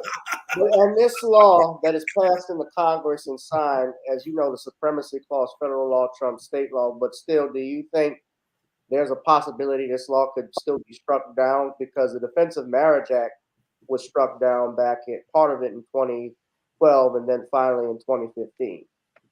Okay, you might look to Erie versus Tompkins. Remember that one? Not offhand. I gotta go back. It's been a while. Okay, that's a old time thing that dealt with what is the common law, what should apply, local statutory law or common law, whatever it should be, and it finally got resolved. But this is an issue where you get conflict of law. What happens when it runs into a problem with the state? Is this an interpretation or a codification of a constitutional principle? What impact does it have on religion and some other things? There are supposedly some exceptions wrote in for a religion, but we still have this that, remember, the U.S. appellate courts can declare an act of Congress unconstitutional. Marbury versus Madison. Remember the act of Congress that President Madison was interested in getting thrown out, and the U.S. Supreme Court said Congress has exceeded its authority, and the act that they came up with was unconstitutional. That set the principle. That's old and ancient for America. So basically, the law in itself, unquestionably, I think you touched on what we lay people perceive. I've read a few articles. They're going after the cake maker. They're going after the person that does not accommodate. And from what I understand, this law gives them some credence to say, oh, you will bake the cake because we say so. So that's so freedom of speech and freedom to practice religion, your religion, unquestionably is. I really believe they're going after the church. They're tired of the church's mess when it comes to this, and they want some type of federal across-the-board law that will hold the cake maker accountable and say, well, because they want you to make this cake, you will make it, and your faith and your convictions have nothing to do with it. You do it or else you'll be breaking the law. So I don't know where this goes. I guess the Supreme Court would have to make that final decision or something. Yes, it would. Oh, okay. So you know that's where it's heading, folks. Section 6, no impact on religious liberty and conscience. So the last time I showed this, they did add this section in here stating that it doesn't impact the First Amendment to the Constitution, but we all know laws are made to be broken. That's just the truth. They're also made to be challenged by individuals. So, and I do have to ask the question, though, where does it stop? Senator Lee or somebody else, I believe, argued from the point of protecting persons, because basically they said, listen, same-sex marriage is legal everywhere. They said this law absolutely does, in a sense where they say it codifies marriage. They're not stupid. They're much wiser than Republicans. There's no question about it. This would be the open door to attack the church, to attack the cake guy, to attack the wedding planner that will not plan a threesome or any other definition of marriage between a man and a woman. But also, in which I forgot the main thing. The main thing is this curriculums that are now going into the school systems. You're going to have to teach this to the children. And this is why there's an epidemic of children being taken out of the public school system when these parents hear about it. And if the parents can, I don't know, this undoubtedly, they right here in New Jersey, that's how they pass the laws that they could not pass when the legislature was sitting. They lost. And the lame duck guys put this particular aggressive abortion bill here in New Jersey in as a parting shot to their tenure there in the assembly and the state legislature. So they did the same thing here. I don't know if this would pass. This would not pass in January because of the shift of the makeup of the Congress. So they did the exact same thing here in New Jersey. But you know something, I said to myself, well, you know, it shows us that we're really, if enough people begin to stand up and say we're not going for this, and continually, it's unsustainable for them. Let's say this, but it is very undermining to us to work so hard to get something not even to be voted on. The governor, Murphy, would not bring that bill up. They told him, you must bring it up after the vote, after November, which is what he did, and they passed it. And if you'd have looked, even in New Jersey, if you'd have looked at the legislature that was here in January, January 20th, that was signed in, that legislature would not have passed what they had just passed in December in lame duck. So I got to get out of here. I got something I got to go run. But comment, please say something. All right. Last word. Being free is neither simple nor safe. Just keep that in mind. All right. Right. Thank you, Judge Joe Brown, the Honorable Judge Joe Brown, ladies and gentlemen. You can go to jjbbq.com and buy some of his seasoning, also support his campaign for mayor. Pray he wins. I hope he wins too. He's running as an independent. You know, he certainly has the name. People know who he is. But here's the thing, Reverend. You had 12 Republicans that voted for this as well. And I'm going to bring in Shawn now to give your take of what you thought. Do you find that there is going to be a conflict in this country? I mean, we've already have a conflict already. We've seen cases. Because even Anthony Kennedy said that this shouldn't affect the rights of people for their religion in his decision to redefine, give a new definition of marriage. But the bottom line is it did. Mm-hmm. The lawsuits came about. Even with that, yeah, you got a First Amendment right, but guess what? We're still going to sue you. Mm-hmm. So go ahead, Shawn. Tell us what you think. Well, I was just deeply disappointed as related to how they're using Black people to try to push this alphabet agenda with marriage. And what they're doing is perverting God's covenant as related to marriage, and turning it into something abominable, right, as I see it. Because when I look at what they're doing with this whole concept of marriage, is that they're not only opening it up to your alphabet people, but they're also opening it up to your deviants, like your pedophiles and your people who want to participate in things like bestiality. Because when you change the definition of marriage in this country, what you're doing is opening up the door for all sorts of perverts and deviants to make their own interpretation of marriage. And that's a very scary thing. And what's really disturbing to me is how they're looking to piggyback on this whole Loving versus Virginia and interracial marriage, which was already settled to push their sexually deviant agenda.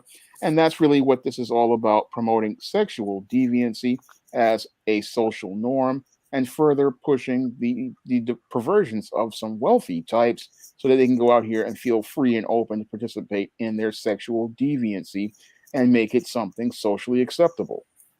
Let me point out something too. I have colleagues, I have clients, Bishop, Reverend, everybody who are homosexual. I've not every one of them, but I have people, especially in the entertainment industry. When I work doing stand-up comedy, I'll just put it as, I live in New Orleans. There's a lot of gays. There's a lot of that stuff that goes on, and honestly, and I get along with people. I treat people how I would want to be treated. That doesn't mean I have to agree with everything you say. And I think we have reached the point in our nation, while I may love someone, and respect them, I don't have to like their behavior or their lifestyle and what they do. And you have to be careful when you say you love another man, because now it means something. Just like gay actually means happy.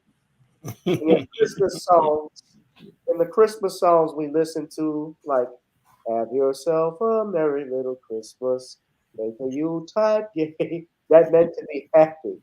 It means something else now. They've changed the definition of it. Just like the rainbow used to mean something. Rainbow was the covenant that God made with Noah and Yes. man. And it also was Jesse Jackson's Rainbow Push that they even co-opted that. So I'm listening to this, and you had 12 Republicans. And I want people to bear in mind that voted for it. And Shawn, you're right about this now being perverted, but like I said, the legal effects of this, just to elaborate, even with that little clause in there that supposedly protects First Amendment rights, they are still going to be attacked. Look at what happened with the girl from Full House that made a remark. She was leaving the Hallmark Channel because they started putting that in. And her own co-stars from Full House, they came in and attacked her. Candace Cameron Bure. She's right. Cameron's sister. Now, I may not agree with everything she says, I don't. But like Judge says, that's her First Amendment right. She's identifies she's a Christian. They don't support homosexual marriage. That's their right. They have a right to believe that. And if they don't want to work around it, it's fine. That is not the same thing as hiring and firing of black people or what happened with blacks. Bigots and racists were against black people and still are against black people because of what we look like, not what we do. Civil rights are birthrights, not learned or behavior or whatever. Right. You have the right to life, liberty, and property. That's stuff you get when you are born. Me being black, that's who I am. I don't behave black. I don't act like a black man. I am a black man. Right. Case closed. Right. There are people who, and not all gay people are like this too, but the effeminate men, they act effeminate. And, they sound like steam is escaping. Like Dom DeLuise said in Blazing Saddles when he was doing that play, The French Mistake. You sound like steam escaping. Yeah. All people don't like it. That's a behavior. But we're angry. We get angry. We get support because somebody doesn't identify and somebody doesn't want to support me. Well, tough. And people put their foot down and say, look, I'm not with this. You can have whatever you want. I'm not against you having, you can write wills. You can have powers of attorneys. You can do all sorts of things to bequeath who you want your property to go to, or what happens if you get sick. I support that 100%. I'm not going to go and co-sign with you something that I don't believe in. I'm sorry. Sorry, not sorry. It was also brought to my attention. This is really evil must be laughing and laughing. Well, first of all, I want to say if every pastor would have the position, cleared position as Brother James, Shawn James there, we would not have this problem. Your book, if you preach out the Bible, is quite clear. forget the name of the sportscaster, Burchard. He was, oh my goodness, he's a Christian, very clear on this issue and pointed it out in the scripture why he feels. But he says, I get along with everybody, I love everybody, but I'm not going to agree with lifestyles that are contrary that I've been told not to embrace in the scripture. Now, you may be struggling with it, but don't embrace it, because the time you embrace it, he said, that's where the problem comes, and that's where you're kind of alienating yourself from God. But we're at the crossroads here. Just as LeBron and NBA is censored against saying anything about China, pastors today, if Jakes, even the Stanleys, okay, both of them, and I love Charles Stanley, but if they would just have a press conference tomorrow, the top 10, I think I'm not up with it right now, but I know Jakes and Joel Osteen, oh my God. If these people would just have a press conference and say, we believe the definition of marriage is as it always has been, the joining together of one man and one woman. We respect and try to help anybody who does not agree with us. But this is what marriage is. We do not believe in the changing of the definition of marriage, because the article you sent out is where all this is going. It's all going right there. Threesomes, foursomes, and then you want the law. Our stability as a nation is not so that we could even support that. Okay, the Judeo-Christian ethic doesn't support it. Our laws are built from that, whether you want to admit it or not. And oh man, the alimony and the divorce issues. I mean, come on, it would be totally outrageous to go down this path. But this is where they want to go. But I also wanted to say the LGBT has always basically robbed the civil rights language. And I want to say Martin Luther King was quite clear on this subject also, okay? And that's why I have both of those articles. I hope they're still up there on Black genocide, basically. I don't monitor it like I should. But he, in an Ebony interview in 1957, basically instructed a young man and let him to know you were not born that way, okay? And that is something that basically that you should, he counseled him to come out of. Okay, Dr. King. Okay, but what's it? Not I gotta say A.R. Bernard, but Bayard. Yes, that's how he parted with him, and he was brilliant. How can he did the Washington, the March on Washington? He organized all that without cell phones, without email. I mean, genius guy. But this is when they parted, because he wanted this in the platform back in 1963. Okay. And please, it's something that Dr. King was very, very, I won't even repeat I don't want to act like I'm beating up on anybody, but he's quite clear in a letter that he would never acquiesce and begin to be supportive of that lifestyle. Okay. And he said it in a kind of off-color manner. I won't say what he said, but we have that letter. Okay, we have that letter. So my point is, they've robbed the language, but they didn't take the spirit of the man. They certainly did not take the spirit of the movement. And certainly they are on a hell-bent assignment to kill faith, religion in America. And I cannot understand. I'm at this point now, and it's a blanket statement. I'm not being bigoted or anything. I don't know how anybody who is Christian is supporting the Democrat Party at this point. I mean, I used to try to stay in the middle. I used to try to say we need two parties. We don't need what's going on in the Democrat Party at no time. Okay, what they are basically doing is trying to destroy faith. How are we that stupid, as Brother Shawn pointed out? Are we that stupid to believe that this bill was to make sure white people can marry black people, or black people can marry white? Do you think we're that dumb They do. This is this elitist mindset. We're peons. We're pawns, and we'll make you happy. See, we're fighting for you. You can still marry the white girl. You can still marry the black man. See, we're looking out for you.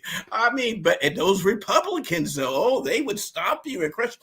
I mean, it's really unbearable at sometimes. But when will we wake up? These people. This is not even the Democrat Party, though. That's the other thing. This is not that party any longer. This is the New World Order that wants China in the lead. And I want to say this in closing. You want China in the lead, you be homosexual in China and see what happens to you. If somebody needs to bring this to the front of the table. Okay, you want China to ask LeBron about LGBT in China, the LGBT in China. Ask him about that. Okay, no, the hypocrisy is endless. It's unbelievable. Though. They don't tolerate it in Africa. No. Africa too. But I'm just saying, since you're pushing China, LeBron, what about that? Will you speak out against the Chinese treatment of the LGBT of gay people? Okay, now we're not. I don't know. Needless to say, if they come into my church, they come in for help. They know where I stand. But I've never been derogatory. I never called any homosexual out their name in a derogatory fashion. I don't do since my salvation. Okay, back in the 70s. All right. Okay, before then, we did a lot of stuff. But they are human beings. But they have been violated. They have had an orientation process that was harmed in some way. There was trauma in some way.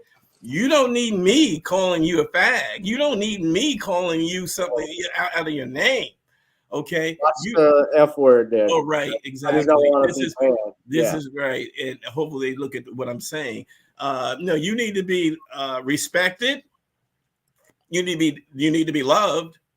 You need patience, someone patiently working with you, but also you need to be told that this, as the scriptures teaches, they that do such things shall not enter into the kingdom of heaven. And God loves you, but he won't leave you the way he finds you. And God is willing to bring you out of that. Now that's who I am. I've always said it. I've done it ever since I've been pastor and ever since I work with young people and teenagers. That's my point. And I say that when I'm able to say that. Certainly from my pulpit, I say whatever God leads me to say, but and I say that in the streets. But this damnable heresy that is creeping into our public school system is perversion. Okay, you do not teach an 8th grade class how to perform anal sex. You don't teach that and then tell them to explain it. You don't do that. You do not have all these books to question kids' gender at 5. A child learns between what you would learn at a 4-year college between the age of 4 and 5. That's how much that child takes in at the ages of 4 and 5. What I was supposed to take in at a 4-year school. Okay, that's how critical that is. So what's happening? They got their books down into kindergarten. Okay. And I'm telling you, to the middle class and to the struggling poor, they can't take their kids out of school. They can't put them in a private school, Catholic school, or do something like that. They can't do it. They're left at the mercy, for the mercy of God, hopefully to get them through this. But a lot of these are single mothers. They're so preoccupied that they really don't know what's going on in the school system. They hope it works out. You can't hope. Your child is being sexualized. And who is benefiting from this curriculum? Planned Parenthood, because the over-sexualization of your child is only going to lead to more abortions and more purchasing of condoms and everything that they do. Who's leading? Also winning in this? The pornography in America, all right, and human trafficking in America. The sexualizing of your children is leading them right there. Did you know if a young girl runs away, if 3 girls run away, within 3 days, one of them will be contacted by a pimp or a human trafficker? Mm-hmm. That is staggering. And what's the leading country? That was even more staggering. The United States. So teenage girls, especially a woman of color, Don't you think? Run to somebody's house. Don't run away. Run to aunt, run to uncle. Because if you're out there, that within 3 days, if 3 run away, one of them will be contacted. One of them will basically be confronted. So we got to protect our children. And if you've already taught them that this is okay, you're trying to normalize perversion. And that's where I do get in trouble. You're trying to normalize it, that they accept this. And children are very vulnerable to this. Okay? So if you're going to normalize it, you're making them the attention that the drag queen gives you when you read the story is okay. And let's just also say this. Pedophilia is basically performed, the crimes of pedophilia by homosexual men. So you're telling this child to experiment. What are you doing? You're setting that child up for some predator, okay? And for Reverend Childress to be in jail, okay? That's what you're doing, all right? Because I got grandchildren and I have children. So listen, okay, this is something that parents need to stand up and say, where is this? What is in this curriculum? And they will be stunned. Some of it is pornographic. There's no other word for it. And one right here in New Jersey, I think it was Garwood, basically said, not only did they not want it because the people in New Jersey did not know, the governor is mandating it, but our state law, Constitution says the PTA boards don't have to accept it. So what he's doing, he's threatening them to take away money if they don't accept it. Can you believe this? Can you believe this? This man is so engrossed in perversion and Planned Parenthood and abortion. He wants to make New Jersey the abortion capital of the country. And you got to fight. You know, it'd be easier to move, but this is where the Lord has me for a reason, I guess.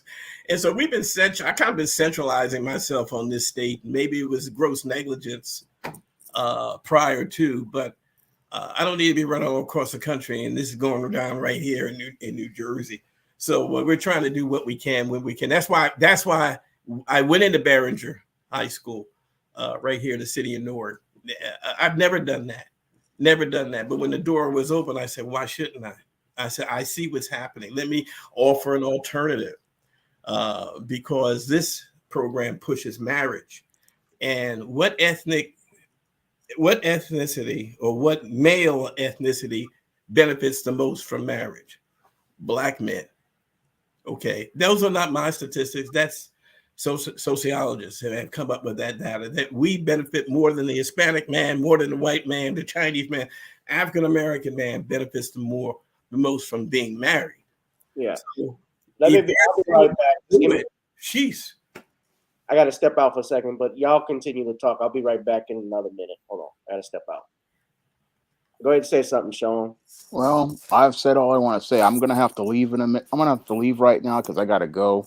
I have to get up early in the morning. So I want to thank everybody for having me on. But I've got to go right now. All right, my brother. I appreciate your comments also. I guess I'm the host now. All right. Thank you for having me on. God bless you. I'm going to start calling you Reverend James. All right, brother. All right. So with the host gone and me unable to do anything else, but we are in a time when the nation is under siege at this present time. And basically the target is our children. Our children are under siege. Where we send them off to school, in the schools, in the public school system. And you need, no matter where you're at, you need to know and ask the questions. First of all, you need to run for the PTA. It's a powerful position. I've learned more about that in the last couple of years, how powerful PTAs are. Yes, you can determine the curriculum that comes into your children. They're offended by you getting involved because they want this control over your child. It's just like, it is Marxist, it's communism. You know, your child belongs to the state.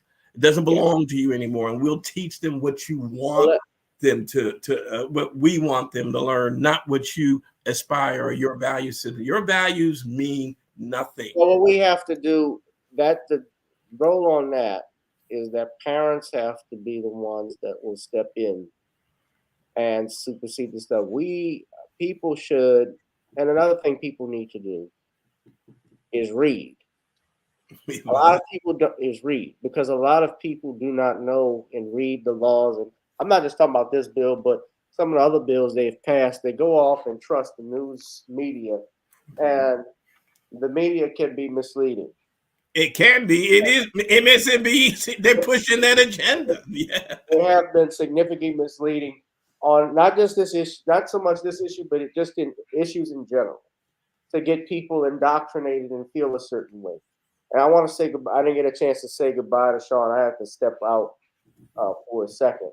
But I wanted to thank Shawn for tuning in, and I want y'all to support Shawn by buying his books, in particular The Woman Crisis, that's on Amazon Kindle, Amazon Kindle in paperback format, as well as The Man Crisis. Thank you to the Honorable Judge Joe Brown. If you have a final thing you would like to say, Reverend Childress. You know, you gave me the floor for longer than I expected. You were so, but I appreciate the time. Certainly, I'd never been on a forum with Judge Joe Brown. I was just sitting back listening. I forgot to hit the button. That was my fault to come in. But I was listening to the history there that he was giving on a lot of these cases, and American history with some of our offenses. I hadn't heard Von Braun's name mentioned in a long time when it came to the deal that they got the Germans, scientists here. But I'm grateful for the program. And I say to your listeners, this is basically the only means often. You can't even trust Fox. But you can definitely, this is the means by which you can become educated and understanding the issues and knowing what really is on the forefront and what they won't talk about, you know. So right, and they want to keep you ignorant. Because I just want to say, I just learned what happened. My Facebook page, they took this live stream down about an hour ago for violating community guidelines. I don't even know what we were. I don't even know what was said. I brought Judge Joe Brown in, you know, and I always, you know, this is a free speech forum, but I don't know what was said that was hateful. We didn't even get into talking about this happened before you came on, so we weren't even talking about this this marriage bill. So that's what that was about. It wasn't. So Facebook took it down. You're a punk. All y'all are punks. I'm so sick of this stuff. You know, it's a good sign. It's a badge of honor. It's a badge of honor. I know. It's a badge of honor, but I'm calling them a punk because it's a punk move. Well, it's sad. You know, it's going to. Well, look at Twitter. Yeah, you should go on Twitter. And I was just thinking about that. Go on Twitter. Well, it's on Twitter too. Twitter, you know, I'll say this about Twitter and Elon Musk. I have noticed since Elon Musk has taken over, I've actually gotten more Twitter followers. They have been, because they have been censoring. Yes, it's going to come out now. He says he's getting ready to release the proof that they were censoring conservative conversations and program. He says he's going to release it. He says he has the data to prove his point. So I don't agree with his perspective on everything he needs to say, but I'm thinking about revamping everything. And Facebook, you know, listen, hey, we got to go to the forums where we can be heard and not governed by somebody's ideology. And that's exactly what's happening. Who determined what is community? What's that word? Community speech? Who determined that? Who determined those guidelines? You know, and basically they're self-interpreted by them.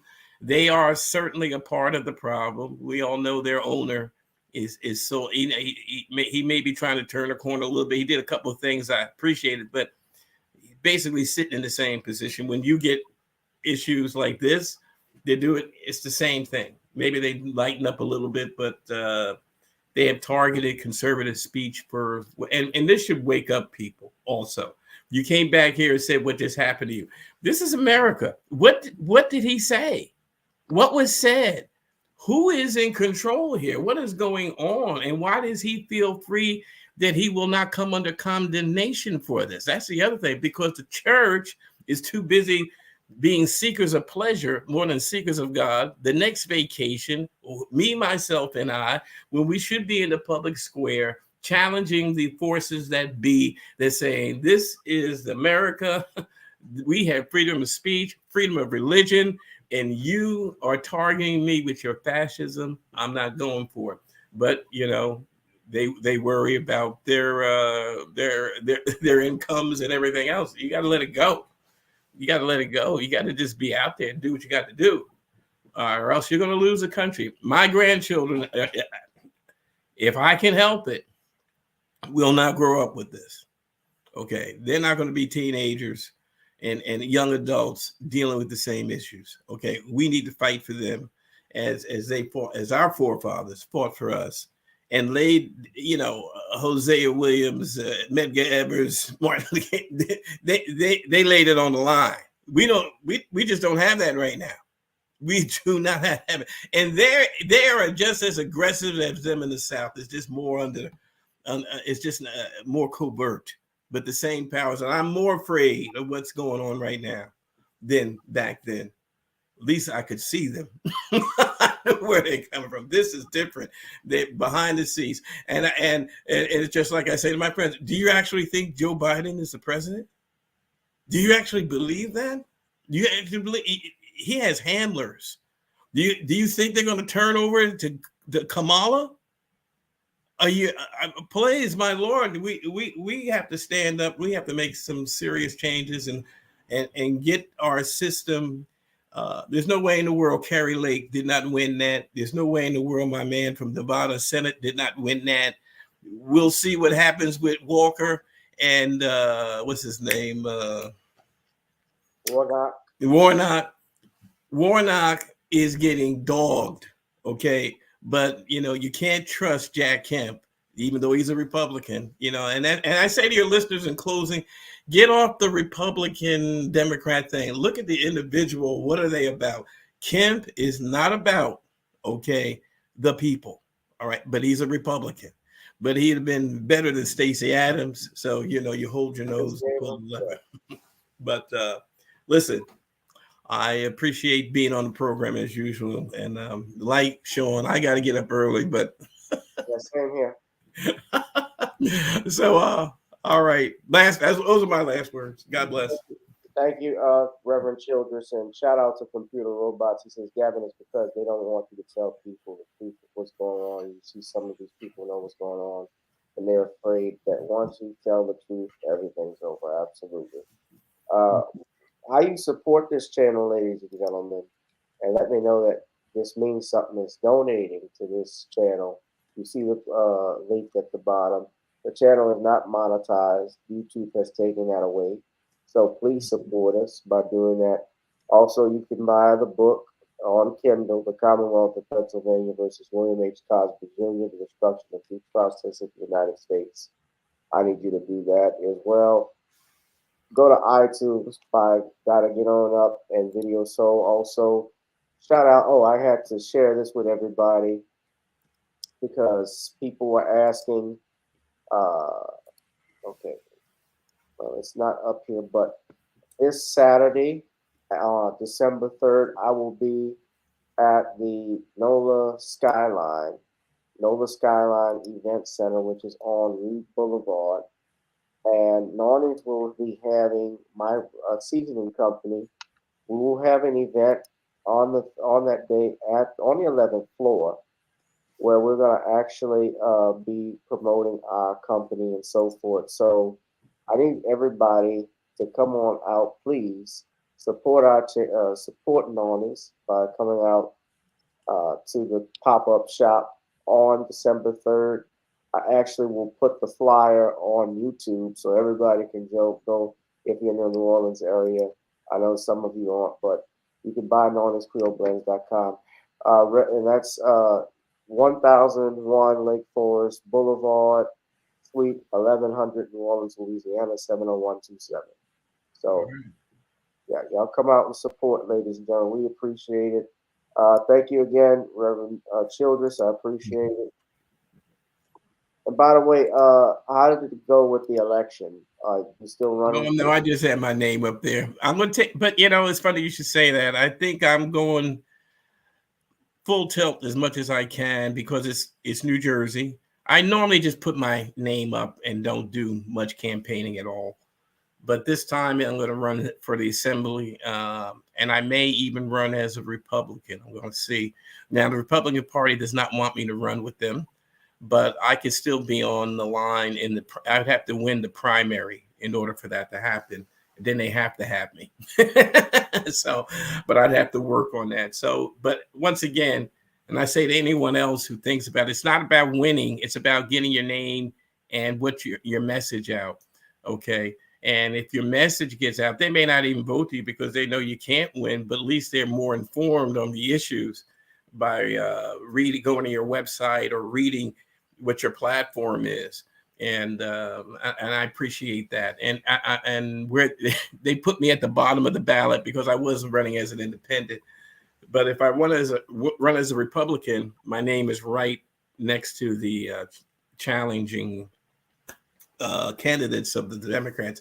And that means a lot with people. People decide what they're going to vote in the last 3 days. Or they just go in and look on the thing. They just go to vote, but they just look on it. And a lot of times the people say, "Oh, I saw you run. I saw your name on the ballot." Well, it's been up there since June. So anyway, but you need money to run. I'm not going to spend a lot of money doing it, but I want to do it so it's educational. So this time I may be a little bit more serious about running. I think I am, since I got a little bit going now anyway. So. Well, best of luck to you, ladies and gentlemen. Best of luck to you as well, Reverend Childress. That's what I meant to say earlier. Merry Christmas, and we'll probably have you on before Christmas, but still. Okay, all right. We'll appreciate what you do. Appreciate the guests you have. Certainly, it was a treat for me to listen to Judge Joe Brown today. So, and always with Shawn, amen. And so, and yourself. So, only person missing is your dad. So, okay. All right. Dad is in the back watching. So, okay, tell him I said hello. Appreciate it. Okay. It's time to get on up. Thank you. I got to get up for the morning too, but this has been another edition of Gavin Richard Presents Random Topic Thursdays. Ladies and gentlemen, we've gotten on down. Let's get out, get on up. Girl, come on. Gotta dance to the beat, because on the dance floor is where we'll meet. Show me what you got.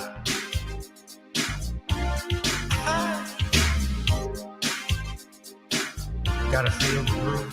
Feel the groove, get on the floor. Get on the. Right now the party's wasted. There's nothing much to do. But once the groove gets started, tell me, what do you have to lose? Just look into my eyes, girl, as we glide across the room. And what to my surprise now, the beat takes hold of you.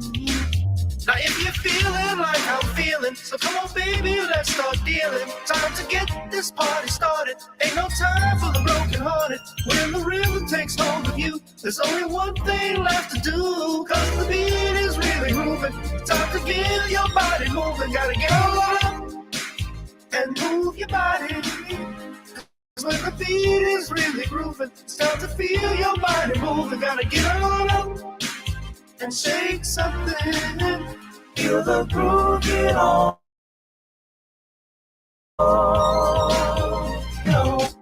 Tell the DJ play the whispers. Rock steady in the mood. Put on earth, wind, and fire. Tonight we're gonna groove. Show me how you do the four corners. Electric slide or two. hit the bus stop or do the bunny hop, baby. It's really up to you. Now if you're feeling like I'm feeling, so come on baby, let's start dealing. Time to get this party started. Ain't no time for the broken hearted. When the river takes hold of you, there's only one thing left to do. Cause the beat is really grooving. Time to get your body moving. Gotta get on up and move your body. Cause when the beat is really grooving, it's time to feel your body moving. Gotta get on up and shake something. Feel the groove, get on the floor. Get on up. Now, 2020 hasn't been the best year of all times. We've been dealing with death, the pandemic, racism, bad policing, and all the bad rhymes. But like Uncle Snoop once said, if you breathe and you're achieving. So if you're ready, I need you all to get on up. Are you ready? 1 and 2 and 3 and 4. Get your butt on the dance floor. 5 and 6 and 7, 8. This jam we appreciate. We're gonna slide and step on the beat. On the dance floor is where we'll be. Feel the groove, get on the floor. Get on up and move your body. Cause when the beat is really grooving, it's time to feel your body moving. Gotta get on and check something. Get on, baby. Yeah, gotta get on. Come on, baby, gotta get on. Baby. Feel the groove, get on the floor. Get on up